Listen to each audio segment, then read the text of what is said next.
हो गया शुरू। नमस्कार, ठीक बात सीधी बात में आपका स्वागत है। मैं हूं आपके साथ राहुल शर्मा। ये सीधी बात जनता के साथ।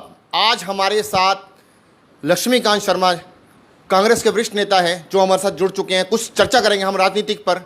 नमस्कार सर। नमस्कार भाई। तो सर, सबसे पहले तो हम आपसे ये पूछेंगे, लगातार भूपेंद्र सिंह हुड्डा पूर्व मुख्यमंत्री हरियाणा सरकार के रह चुके हैं। उनके विधायक जो हैं वो दिल्ली दरबार जो हैं वो बार बार कूच कर रहे हैं कुमारी शैलजा को अध्यक्ष पद से हटाने के लिए। तो खुलकर जो है गुटबाजी हुई कांग्रेस की जो है वो बिल्कुल सामने आ रही है। क्या कहेंगे इसके बारे में? देखिए भाई, पहली बात तो ये है कि जो विधायक, जैसे आपने कहा कि हुड्डा साहब के विधायक हैं, ऐसा कुछ नहीं है। हुड्डा साहब भी कांग्रेस के आदमी हैं और जो 31 विधायक चुन करके आए हैं वो सब कांग्रेस के विधायक हैं, ना कि हुड्डा साहब के। हुड्डा साहब उन 31 में से विधायक हैं। और जहाँ तक ये अध्यक्ष पद का मामला है, दिल्ली जाने का मामला है, शैलजा जी के बारे में जो आपने कहा, खैर मुझे उसकी ज़्यादा जानकारी नहीं है, लेकिन फिर भी मैं एक बात ज़रूर कहूँगा कि कांग्रेस पार्टी एक लोकतांत्रिक पार्टी है।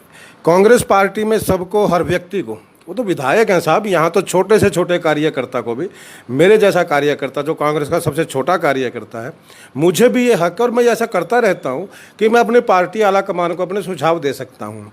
उन्होंने शायद कहीं ना कहीं कम्युनिकेशन की बात है कि उन्होंने हटाने की बात नहीं की है, उन्होंने अपनी एक मांग रखी है, एक बात रखी है, और वो संगठन के व्यक्ति हैं। विधायक जो चुन करके आए हैं वो एक विधायक दल अलग होता है और कांग्रेस का जो संगठन है वो अलग होता है। वो अपनी राय रख सकते हैं, कोई दिक्कत नहीं है। लेकिन जहाँ तक इस मामले के असर की बात आप करते हैं, ऐसा कुछ नहीं है। परिवारों में देखिए 4 भाई हैं, 4 भाइयों में भी वैचारिक मतभेद हुआ करते हैं। एक की राय किसी मामले में कुछ होती है, दूसरे की राय किसी मामले में कुछ होती है, और तीसरे की कुछ होती है। तो ऐसी कोई बात नहीं है। कांग्रेस पार्टी इकट्ठा है, एक साथ है। हाँ, थोड़ा सा व्यक्तिगत महत्वाकांक्षाओं की बात यहाँ पर आती है। जहाँ तक मैंने देखा है कि व्यक्ति विशेष की महत्वाकांक्षा कुछ ज़्यादा हो जाती है, किसी की ज़्यादा होती है, किसी कम होती है। जो साथी इस तरीके से लगे, मैं उन्हें भी कहना चाहूँगा कि व्यक्ति विशेष की बजाय अगर आप कांग्रेस पार्टी की बात करते हैं, कांग्रेस संगठन की बात करते हैं, कांग्रेस को आगे ले जाने की बात करते हैं, तो ज़्यादा बेहतर होती है। बाकी ऐसी कोई बात नहीं है। ओम प्रकाश चौटाला रिहा हो चुके हैं, तो किस प्रकार से हरियाणा की राजनीतिक में जो हलचल देखते हैं, क्या कहेंगे? देखिए, ओम प्रकाश चौटाला जी रिहा हुए हैं, सज़ा काटने के बाद रिहा हुए हैं। सबसे पहले तो क्योंकि वो बुज़ुर्ग व्यक्ति हैं, मेरे भी बुज़ुर्ग हैं, और सम्मानित नेता हरियाणा के रहे हैं। मैं उन्हें शुभकामनाएं देता हूं इस मौके पर कि उनको वो सज़ा काट करके बाहर आए हैं और हरियाणा की राजनीति में कोई अपना रोल अदा करना चाहते हैं। लेकिन साथ ही साथ मैं ये भी कहना चाहता हूँ कि ओम प्रकाश चौटाला जी अब इतिहास की बात हो चुके हैं। और ख़ास तौर पर जब से ओम प्रकाश चौटाला जी के जेल में जाने के पश्चात अभय चौटाला और अजय चौटाला के बच्चों के बीच में, चाचा भतीजों की जो जंग चली है, जिस तरीके से जो माहौल घर का, परिवार का हुआ है, देखिए आपके वैचारिक मतभेद होना एक अलग बात होती है, लेकिन परिवार के अंदर जिस तरीके से तमाशा चौटाला परिवार में हुआ है, निश्चित तौर पर उसका खामियाजा उस परिवार को भुगतना पड़ेगा। और दुष्यंत चौटाला, अब वो लोग कहते हैं कि शायद जेजेपी की 10 सीटें आई हैं। मैं यहाँ ये भी मानता हूँ कि दुष्यंत चौटाला की सिर्फ 2 सीटें आई थी, नैना चौटाला और दुष्यंत चौटाला। 8 सीटें जो जेजेपी जीत कर आई थी वो जेजेपी की सीटें नहीं थी, वो उन विधायकों की सीटें थी जो अगर आज़ाद चुनाव लड़ते तब भी जीत करके आते। तो चौटाला परिवार का जो, मैं कहता हूँ कि ये शायद पटाक्षेप हो चुका है, और सत्ता की ख्वाब देखना हर व्यक्ति का फ़र्ज़ है, कोई मना नहीं कर सकता। हम राजनीति में हैं, राजनीतिक व्यक्ति हैं, तो हमेशा बेटरमेंट के लिए सोचते हैं, अच्छे के लिए सोचते हैं।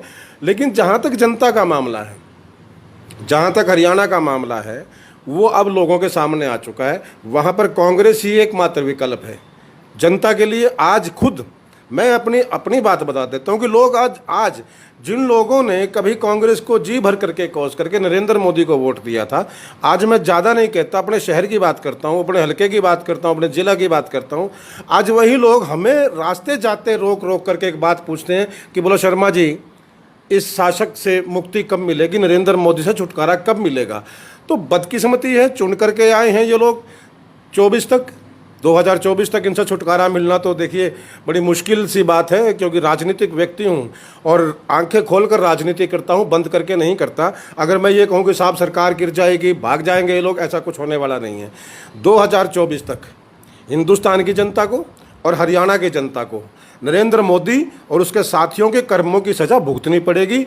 ये बड़ी बदकिस्मती की बात है, ये जाने वाले नहीं हैं। और उसी परिप्रेक्ष्य में आज हिंदुस्तान ही नहीं, पूरे देश के कोने कोने के अंदर लोग कांग्रेस की तरफ देख रहे हैं। जो लोग कांग्रेस से पूछते थे 70 साल, अब उनका हिसाब नरेंद्र मोदी ने दे दिया है। और अब लोग जान चुके हैं कि कांग्रेस ने अपने 50-55 साल के शासन में क्या कुछ दिया था और नरेंद्र मोदी ने क्या कुछ लिया है। लोग खुद कहते हैं कि ये जो बेच रहा है सामान, चाहे वो एयरलाइंस हैं, चाहे वो एयरपोर्ट्स हैं, चाहे वो BSNL है, चाहे वो LIC है, चाहे वो जितना भी सामान, जितनी भी कंपनियां नरेंद्र मोदी बेच रहा है, लोग अब ये बात अच्छी तरह समझ चुके हैं कि ये सब कांग्रेस की देन थी। वरना 2014 के बाद बनाया क्या है भाई? सिर्फ बिका ही बिका है हिंदुस्तान में। तो जो बिका है वो 2014 से पहले बना था। ये लोगों की बात समझ में आ चुकी है। और हरियाणा के मामले में साफ कर दूं कि कांग्रेस बिल्कुल क्लीन स्वीप करके आ रही है। चौटाला साहब देखिए आए हैं, सहानुभूति भी होती है उनकी, अपना एक नज़रिया है। वो समझते हैं कि शायद हरियाणा की जनता है, भावनाओं में बह जाएगी। मैं भी देखिए, मैंने कहा अभी, मैं भी खुद कहता हूँ कि मैं उनको शुभकामनाएं देता हूँ जेल से बाहर आने के लिए। उनको बधाई भी देता हूँ, उनके परिवार को भी देता हूँ, क्योंकि बुजुर्ग हैं, सम्मानित नेता हरियाणा के वो रहे हैं। तो ये मेरे मन में है तो लोगों के मन में भी होगा। लेकिन इसको वोट में कितना बदल पाओगे, मैं नहीं मानता कि ये कोई 1-2% भी वोट में बदल पाएगा।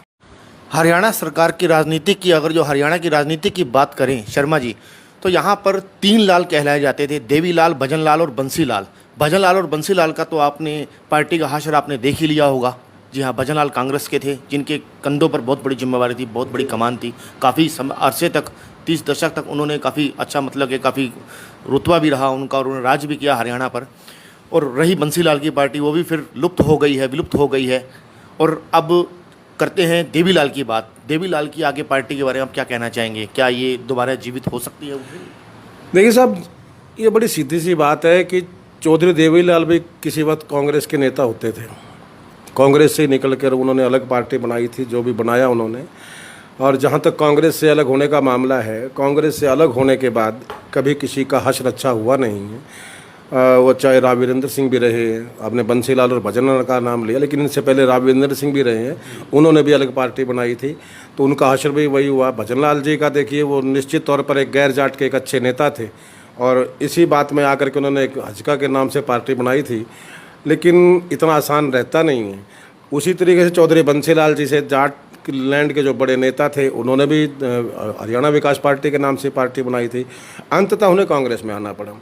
चौटाला परिवार का मामला तब से आता है, देखिए राजनीति है, राजनीति हमेशा 2 ध्रुव पर चलती है। कभी भी कोई आदमी हमेशा शिखर पर रहता नहीं है। आप फिल्मों की बात करते हैं, सुपरस्टार बदलते रहे हैं। आप अपने शहरों में देखिए, कहीं ना कहीं कोई व्यक्ति, हर व्यक्ति की सत्ता का परिवर्तन होता है। हरियाणा के अंदर जब ओम प्रकाश चौटाला के पिताजी चौधरी देवीलाल जी ने पार्टी बनाई थी, उस वक्त हरियाणा में कांग्रेस वर्सेस चौधरी देवीलाल हुआ करता था। उसके बाद हालात बदले, कमोबेश सारे समीकरण बदल गए और भारतीय जनता पार्टी ने जो आज हरियाणा के अंदर कदम रखा, जो भारतीय जनता पार्टी पनपी, ये शायद मैं मानता हूं कि हिंदुस्तान के लिए सबसे दुर्भाग्यशाली घटना मैं मानता हूं कि भारतीय जनता पार्टी जैसी एक निरंकुश पार्टी सत्ता में आई और हिंदुस्तान का और हरियाणा को बेहाल किया। लेकिन सच्चाई ये है कि आज वो सत्ता में है, वो एक केंद्र बिंदु वो राजनीति का बन चुके हैं। ऐसे में मुझे नहीं लगता कि कांग्रेस और भारतीय जनता पार्टी के अलावा चौटाला परिवार का कुछ होने वाला है, क्योंकि चौटाला परिवार का इतिहास भी आप देख लीजिए कि पहले जब चौधरी देवीलाल जी हुआ करते थे, भारतीय जनता पार्टी उनकी पिछलग्गू हुआ करती थी। ओम प्रकाश चौटाला जी जब INLD के जो चीफ मिनिस्टर बनते हैं, तब भारतीय जनता पार्टी उनकी पिछलग्गू पार्टी बनती है। और आज हालात वापस कहाँ गए हैं कि आज चौधरी देवीलाल का परिवार, कहने में तो दुष्यंत चौटाला देखिए उसी परिवार से आता है, बेशक उसने अपने परिवार से बगावत की है, लेकिन परिवार तो वही है साहब।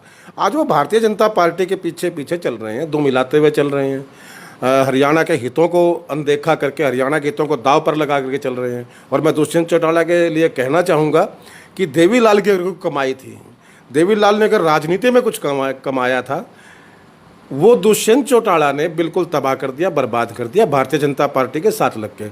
अब कोई सवाल नहीं पैदा होता कि मुझे नहीं लगता कि देवीलाल का परिवार राजनीति में अब कहीं कहाँ पर स्टैंड हो पाएगा। ये ओम प्रकाश चौटाला जी हैं, मैं फिर भी उनको इसलिए प्रणाम करता हूँ कि एक ऐसी शख्सियत ओम प्रकाश चौटाला है जो कहीं ना कहीं बाहर निकल के आया, इतने बड़े हादसे से निकल के आए, और उनका जोश और जुनून अगर है मुझे नहीं पता कितना काम करेगा, लेकिन जोश होना और जुनून होना यही बड़ी बात होती है। लेकिन राजनीति में क्या असर डालेंगे, मुझे नहीं लगता कोई असर उनका होगा इस वक्त। किसान आंदोलन की बात करें शर्मा जी, बीजेपी और जेजेपी गठबंधन सीधा सीधा आरोप लगा रही है कांग्रेस पे, ये सारा कांग्रेस का ही विकल्प धरा धरा है जो किसानों को जो समर्थन दे रही है, क्या कहें? देखिए साहब, ये पहले भी कई बार बात आ चुकी है और ये प्रश्न का जवाब मैं पहले कई बार दे चुका हूँ।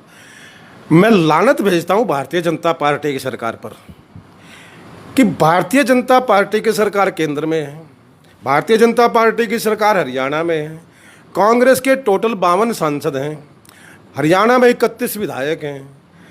अरे भाई, जब आप पूर्ण प्रचंड बहुमत के साथ, केंद्र की बात करता हूँ साहब, 300-350 सांसद लेकर के नरेंद्र मोदी अगर कांग्रेस के 52 सांसद से भय खाते हैं, अगर उन्हें लगता है कि किसान का जो आंदोलन है वो कांग्रेस ने चलाया है, 52 सांसद कांग्रेस का आंदोलन चलाते हैं, तो नरेंद्र मोदी को सत्ता में बने रहने का हक क्या बनता है? 52 सांसद अगर 350-400 सांसद पर भारी पड़ते हैं तो किस मुंह से सत्ता में बैठे हो? वही बात हरियाणा में है, 31 सांसद कांग्रेस के हैं भाई, और जो उसके बाद 59 सांसद जो बचते हैं वो भारतीय जनता पार्टी के हैं। 1-2 छोड़ दीजिए तो शायद 55 के करीब तो भारतीय जनता पार्टी या सत्ता में लिए बैठी है। अगर 55 विधायकों के ऊपर 31 विधायक भारी पड़ते हैं तो खट्टर साहब को क्या ज़रूरत है सत्ता में बने रहने के लिए? भाई छोड़ दीजिए सत्ता। दूसरी बात, ये लोग जो भारतीय जनता पार्टी के जो लोग हैं, मैं हैरान होता हूँ कि ये जेजेपी वाले जो भाई दुष्यंत चौटाला है, जो एक बड़ा अच्छा लड़का था, जिसका कैरियर बहुत सुंदर था, मुझे लगता था कि ये बहुत दूर तक जाएगा। मैं बड़े अफसोस के साथ कहता हूँ कि दुष्यंत चौटाला ने अपना कैरियर ख़त्म कर लिया भारतीय जनता पार्टी के साथ लग के। भारतीय जनता पार्टी के लोगों का सिर्फ एक काम है, कांग्रेस को दोष देना, कांग्रेस का इल्ज़ाम देना। अब साहब, गुजरात के अंदर दलितों पर अत्याचार होता है, राजनाथ सिंह जी वहाँ पर अस्पताल में मिलने के लिए जाते हैं, मीडिया वाले पूछते हैं साहब दलितों पर अत्याचार क्यों हुआ? तो राजनाथ सिंह उस मामले को सुलटाने की बजाय कांग्रेस को कहते हैं कि कांग्रेस के समय में भी तो ये दलितों पर अत्याचार होते थे। मतलब ये पैमाना है क्या कि कांग्रेस ने अगर गलत किया तो आप भी गलत करोगे? ठीक वही बात मैं हरियाणा की बात करता हूँ। वो लोग, मैं आपको पिछले टाइम की बताता हूँ कि जब धान का सीजन था, राहुल गांधी जी अक्टूबर के महीने में यहाँ पर ट्रैक्टर रैली निकालने के लिए आए थे, जब ये आंदोलन चल रहा था। उस वक्त में इनके कृषि के जो इनके वो अध्यक्ष थे, ओम प्रकाश धनखड़ जी साहब, और एक थे जेपी दलाल कृषि मंत्री। मैं लानत है यार ऐसे लोगों के ऊपर जिनको यही नहीं पता बोलना क्या है। जेपी दलाल का स्टेटमेंट आया था कि राहुल गांधी हरियाणा में आ रहे हैं, क्या किसानों को पैसा दे करके जाएंगे? मैंने जेपी दलाल से तब भी एक प्रश्न पूछा था कि भैया अपोजिशन वाले पैसे देंगे तो तुम सरकार में बैठे क्या कर रहे हो? और जेपी दलाल को मैंने खुला चैलेंज किया था कि हाँ, कांग्रेस पैसा देगी किसान के लिए, कांग्रेस देगी सब कुछ किसान को, आप छोड़ दीजिए सत्ता। अगर आपको ये चाहते हैं कि राहुल गांधी पैसा दे तो भैया राहुल गांधी को सत्ता सौंप दो, देगी कांग्रेस, हम देंगे। हरियाणा में कांग्रेस को सत्ता सौंप दो, हम देंगे। लेकिन ये लोग हद दर्जे की घटिया स्तर की राजनीति करते हैं। दूसरी बात मैं आपको कहना चाहता हूँ, इन लोगों ने पहले जो किसान आंदोलन था कभी उसको कुछ बोला, उसके ऊपर कोई बात करते ही रहे। इन्होंने कहा कि आतंकवादी हैं, कभी कहा पाकिस्तानी हैं, कभी कहा खालिस्तानी हैं, सब कुछ खत्म हो चुका साहब। कभी हिंदू मुसलमान बनाया, कभी सिख मुसलमान बनाया। इस तरीके से किसान आंदोलन को इन्होंने तारपीड़ो करने की कोशिश की। अब जो ताज़ा मामला है, ये जो भारतीय जनता पार्टी के लोग हैं, अब ये क्या बोलते हैं साहब कि दिल्ली में तो बेरोजगार बैठे हैं, किसान नहीं बैठे, बेरोजगार बैठे हैं। मैं भारतीय जनता पार्टी के उन तमाम नेताओं से जो ये वाहियात बकवास करते रहते हैं कि वहाँ पर किसान नहीं बैठे बल्कि कोई और बैठा है, बेरोजगार बैठे हैं, मैं पूछना चाहता हूँ भारतीय जनता पार्टी के लोगों से, क्या वो बेरोजगार हिंदुस्तान के नहीं हैं क्या? क्या वो पाकिस्तानी बेरोजगार हैं क्या? ये हर व्यक्ति को पाकिस्तानी बताते थे, हर व्यक्ति को पाकिस्तान के साथ जोड़ देते थे। आज अगर ये कहते हैं कि बेरोजगार बैठे हैं तो ये तो उनके ऊपर और भी लानत है। भारतीय जनता पार्टी के चेहरे पर कलंक है ये अगर वो कहते हैं कि दिल्ली में बेरोजगार बैठे हैं। अरे भारतीय जनता पार्टी के लोगों, तुम्हारा मसीहा नरेंद्र मोदी अक्सर ये कहता था कि 2 करोड़ रोजगार साल में दूंगा। 7 साल हो गए, 14 करोड़ रोजगार तो वैसे ही दे देने चाहिए थे केंद्र की सरकार को, और 14 करोड़ तो लोग भी नहीं बैठे वहाँ पर। तो वो जो दिल्ली में अगर बेरोजगार बैठे हैं, इन्हीं के मुंह पर तमाचा लगता है, इनको पता नहीं बोलना क्या है इन लोगों को। अगर वो दिल्ली में बेरोजगार बैठे हैं तो केंद्र की सरकार कर क्या रही है, रोजगार किसको दिया है? दूसरी बात, अगर वहाँ पर बेरोजगार बैठे हैं और किसान गाँव में बैठा है, किसान खेत में बैठा है। तो भारतीय जनता पार्टी के किसी सांसद और विधायक में इतनी हिम्मत क्यों नहीं है कि अपने हलके के किसी गांव में जाकर के दिखाएं? भैया किसान तो वहाँ हैं, सारे किसान तो खेत में बैठा है, उनको कोई किसान रोक नहीं रहा, वहाँ तो बेरोजगार बैठे हैं। मैं भारतीय जनता पार्टी की बात बड़ी करता हूँ। तो किसान अगर अपने घर पर है, किसान अगर खेत में है, किसान अगर इनका स्वागत करना चाहता है, तो भारतीय जनता पार्टी का कोई एक नेता, कोई एक सांसद, कोई एक विधायक अपने ही हलके के जहाँ से चुन करके आया है, अपने हलके के किसी गाँव में जाकर दिखा देना, मान जाऊँगा मैं इनको, तब मान लूँगा कि किसान नहीं है। दिल्ली के अंदर किसान बैठा है, 8 महीने होने वाले हैं, किसान कुछ नहीं चाहता। देखिए, शांतिपूर्ण तरीके से किसान का आंदोलन जारी है। और मैं फिर कहता हूं, मैं हर बार दोहराता हूं, मैं फिर दोहराता हूं आपके चैनल के माध्यम से कि दिल्ली में जो किसान बैठा है ना, वो किसान की लड़ाई नहीं लड़ रहा। वो लड़ाई लड़ रहा है इस देश के लिए आर्थिक आज़ादी की, वो लड़ाई लड़ रहा है देश के नौजवान की जो बेरोजगार हैं, वो युवाओं की लड़ाई लड़ रहा है। वो उसका मकसद सिर्फ इतना है कि देश को चंद पूंजीपतियों के हाथों में गिरवी ना रखा जाए। देश की जो संपत्ति है, देश की जो संप्रभुता है, वो सब आम आदमी के हाथ में रहे, हर व्यक्ति के हाथ में रहे। तो ये किसान चाहता है। और जबर बात ये है साहब कि 8 महीने के अंदर भारतीय जनता पार्टी का कोई बड़ा नेता, एक नरेंद्र तोमर कृषि मंत्री है, वो उल्टे सीधे बयान दे देता है। वो बुला भी लेता है किसानों को वार्ता के लिए और फिर उनके साथ उल्टा व्यवहार भी करता है। इस तरीके से नरेंद्र मोदी का आज तक एक ट्वीट किसान आंदोलन पर नहीं आया। पार्लियामेंट में खड़ा होकर के वो रोते हैं गुलाम नबी आज़ाद के लिए, लेकिन 550 के किसानों की मौत पर वो नहीं रोते हैं। बीजेपी के नेताओं की अगर हम बात करें तो कहीं पर भी हरियाणा में प्रोग्राम होता है तो किसान वहां पर पहुंच जाते हैं धरना प्रदर्शन के लिए। इनका कोई भी प्रोग्राम होने नहीं देते, क्या कहेंगे? ये साहब, ये तो आप ये प्रश्न तो भारतीय जनता पार्टी के लोगों से पूछिए ना, जो ये कहते हैं कि दिल्ली में किसान नहीं बैठे हैं। ये प्रश्न तो इनसे बनता है। अगर यहाँ का विधायक, यहाँ का सांसद कहता है कि दिल्ली में किसान नहीं बेरोजगार बैठा है, किसान तो खुश है भारतीय जनता पार्टी से। भारतीय जनता पार्टी के नेता कहते हैं ये सब कांग्रेस का करा धराया है, ये सब कांग्रेस के किसान है, ये सब कांग्रेस पार्टी बैठी है। मतलब आपने मान लिया कि किसान कांग्रेस का है? इसका देखिए सीधा आपके सवाल सर, हम नहीं कह रहे हैं सर। मैं भारतीय जनता पार्टी की बात करता हूँ कि भारतीय जनता पार्टी के लोग अगर ये बयान दे रही हैं तो हमारे लिए बहुत बड़ी अच्छी बात है।